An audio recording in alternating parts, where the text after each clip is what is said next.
¿Todo bien? 210 años, ¿verdad? 210 años. ¿Cuántas veces lo dijiste hoy en el día? Porque te vimos tipo Mick Jagger dando notas todo el día de temprano. ¿Cuántas notas diste, Felipe? Sí, desde ayer, es verdad. 20 veces, ponele. ¿20? 20, sí, nos pareció. Amigo de la cámara y del micrófono, ¿no? En este día. Ahí estamos, pero bien, pero contento. Los feriados son temporada alta.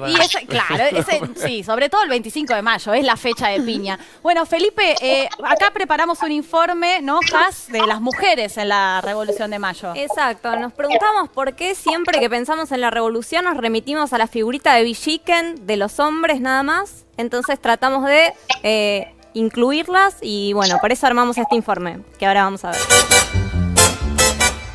¿Por qué asociamos la Revolución de Mayo y la Independencia únicamente a próceres como Belgrano, Moreno y San Martín? ¿Por qué las mujeres aparecen como anfitrionas de tertulias que servían el té, mientras los hombres debatían grandes ideas? ¿Por qué no desterramos la frase de que detrás de todo gran hombre hay una gran mujer y las pensamos como protagonistas de nuestra historia? Muchas fueron heroínas anónimas, a otras las recordamos con nombre y apellido. Por ejemplo, a María Remedios del Valle, una afrodescendiente que luchó en las invasiones inglesas y tras la Revolución de Mayo auxilió al ejército norte de Belgrano, convirtiéndose en capitana. Se la ha llamado la madre de la patria.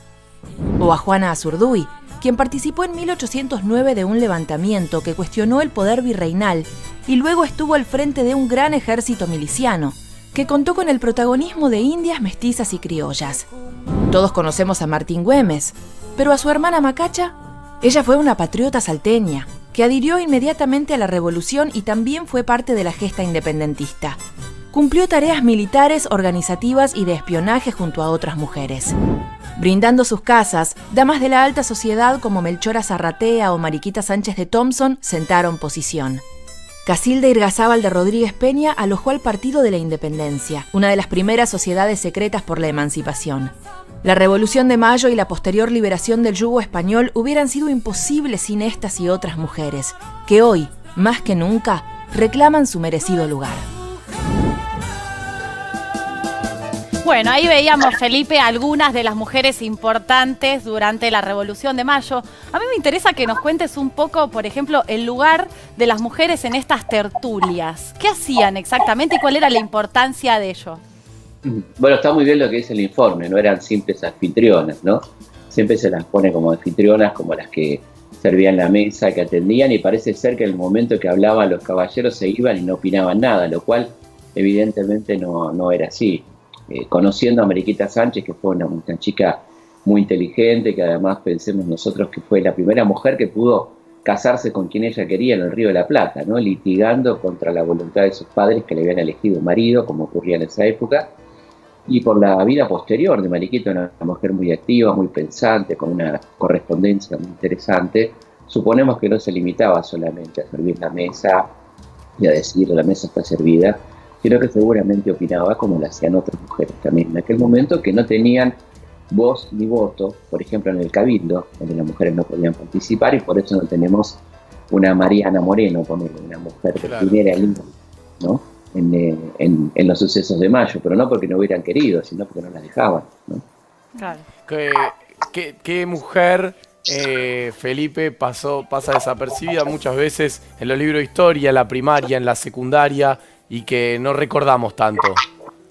Bueno, ahí hablaba el informe de María Remedios del Valle, efectivamente, una de las mujeres más importantes, ¿no? Que fue declarada madre de la patria, una afrodescendiente, una mujer esclava que se incorpora a las tropas de Belgrano, que va a combatir al norte, participa en los principales combates, luego también en las derrotas, que fue una oficial nombrada capitana, y que luego termina en la miseria como tantos excombatientes y es descubierta por el general Viamonte pidiendo limosna, y él la reivindica y consigue que le paguen una pensión y que su nombre es Madre de la Patria. Es la única mujer argentina llamada oficialmente Madre de la Patria, pero nos escribe la historia blanca, los la borra a Remedios por ser negra, o sea, como pensar que Argentina era un blanco y tenía por suerte la hemos podido reivindicar y hoy hay más de 10 escuelas argentinas que tienen el nombre de María Remedios del Valle, lo cual es una muy linda noticia.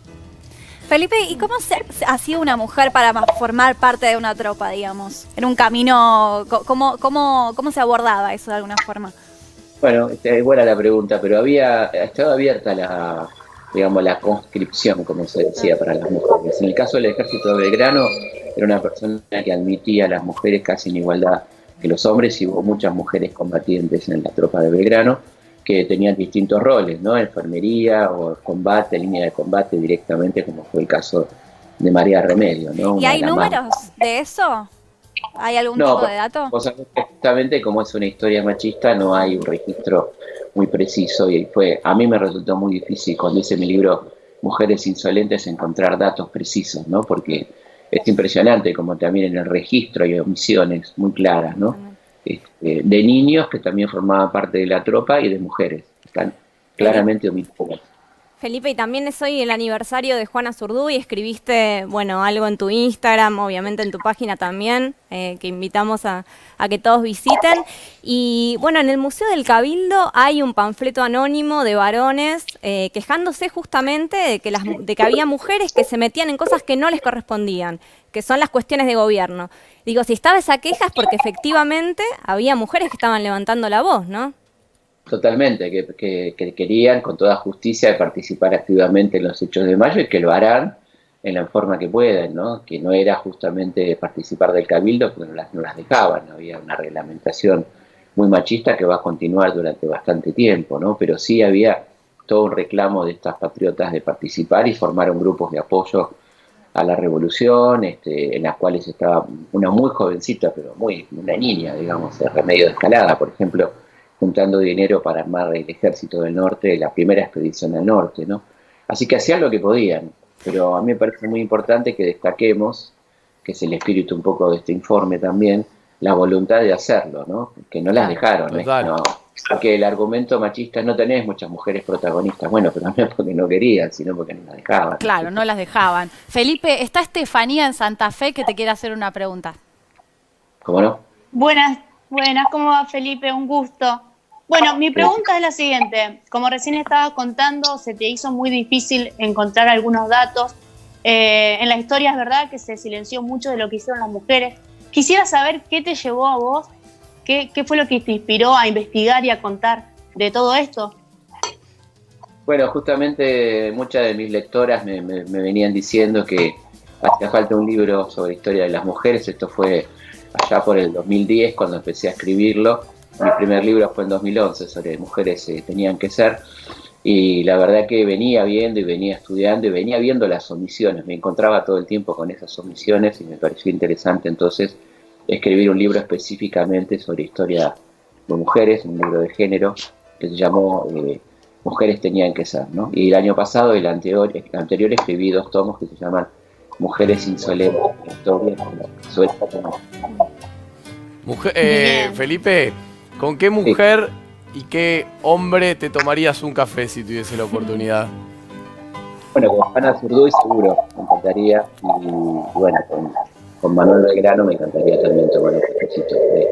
Tener esa posibilidad, no sé si le han visto la serie El Ministerio del Tiempo, una muy buena serie que está en Netflix, una serie española, donde los protagonistas viajan por el tiempo a través de unas puertas. Me encantaría ir a la puerta de 1910, me encantaría, sería buenísimo. ¿Qué le preguntarías a cada uno?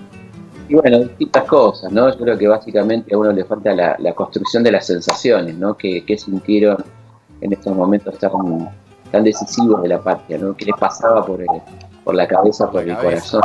Claro. Además está un poco explicitado en sus cartas, pero falta un poco el registro del sentimiento, de la sensación. Pasaba por exactamente cuál era la adrenalina, ¿no? Claro.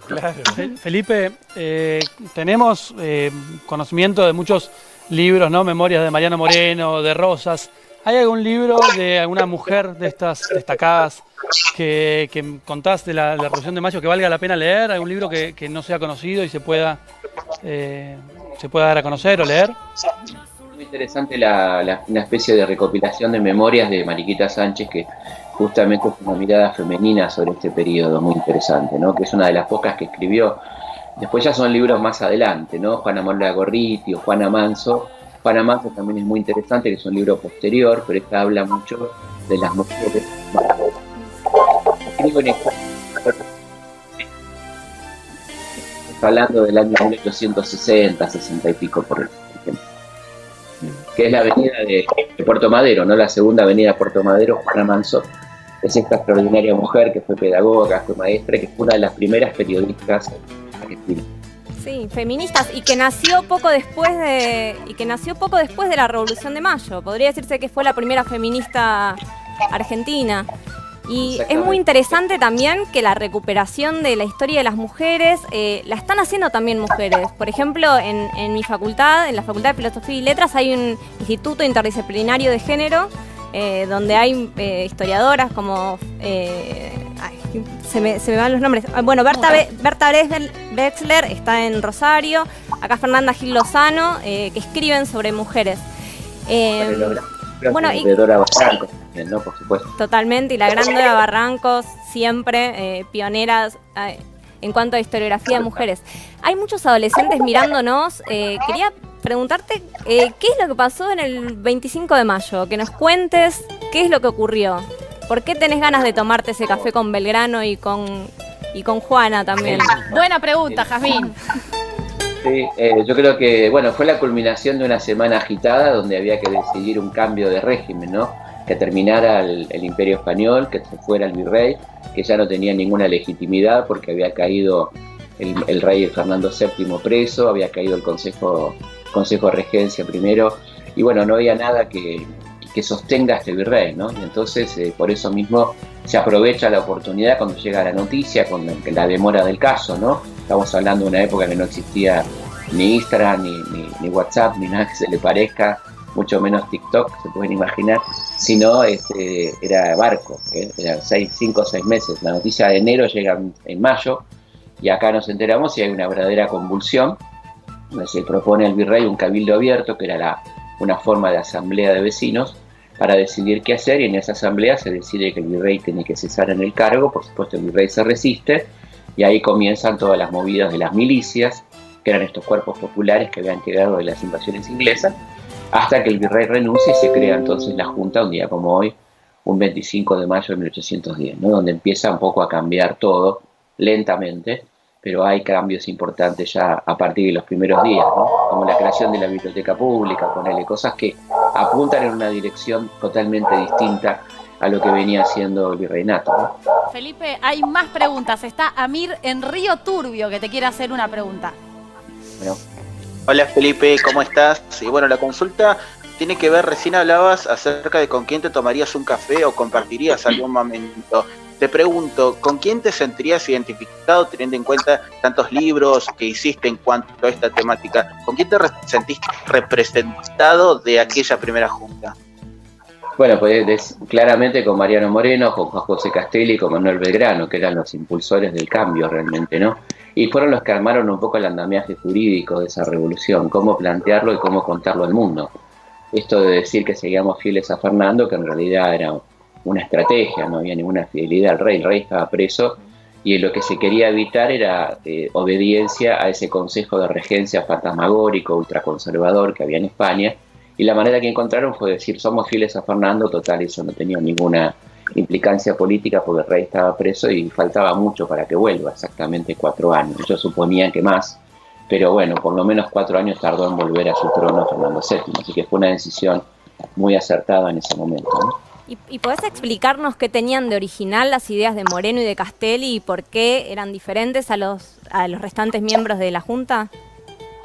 Eran originales porque fueron personas que adaptaron el pensamiento revolucionario europeo de la Revolución Francesa, estos ideales de igualdad, fraternidad, etcétera, porque tenían una diferencia muy importante por ejemplo, con Rousseau, con Voltaire, que era gente que manifestaba una profunda desconfianza por el pueblo, todo lo contrario de lo que planteaban Belgrano, Moreno y Castelli, una profunda confianza en el pueblo, una necesidad de educarlo, igualarlo y llevarlo al nivel que ellos tenían. Ellos tenían una especie de desesperación por la falta de educación, por el analfabetismo. Querían más gente formada, más gente que pudiera incorporarse conscientemente a la revolución. Ese es un pensamiento muy original y que tiene una diferencia interesante.